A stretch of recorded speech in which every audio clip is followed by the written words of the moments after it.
I'm Edie Lush, and I'm here in the Hub Culture Pavilion in Davos. Very pleased to be joined by Barry Gosin, CEO of Newmark Grubb Knight Frank. Thanks for coming in. Good afternoon. Good to see you. So, it's an interesting time here in Davos. We've got the beginning of the second Obama administration. I wonder if you can tell me a little bit about what you're thinking as we go into the next 4 years. Well, I'm thinking that he has a really short period of time before he starts to be a lame duck, so he has to get some things done very quickly. And what do you think? I mean, I know there's a session here on can Washington work. Do you have any thoughts on that? Well, I've never, in all the years I've been doing this and focused on U.S. politics, I've never seen a more polarized Congress. It's very hard to get anything done.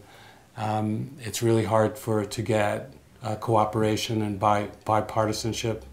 And in order to accomplish the things that are necessary for the U.S., there has to be cooperation amongst the Democrats and Republicans, and that seems to be harder and harder with each term.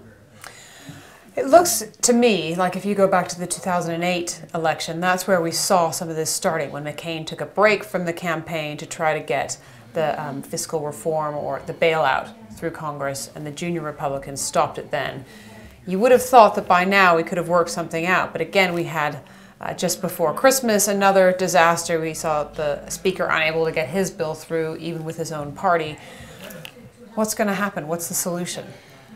You know, I would think that although Obama nor his administration send many people here, that the administration could take a lesson from Davos. And the concept of Davos is where people meet and communicate and become friends. And with becoming friends and familiarity, you're able to accomplish things. And in the first term of Obama, there was very little communication with the other party, and I would like to see much more communication with Obama and the Republicans, and that might make for a better opportunity to get things done. Do you think that there's a specific legacy that he wants to see happen, or do you think, can you see anything coming from the second term? Well, I'm glad to see that he's focused on immigration, which was always my most important element of accomplishment. I mean, the U.S. has been built on immigration.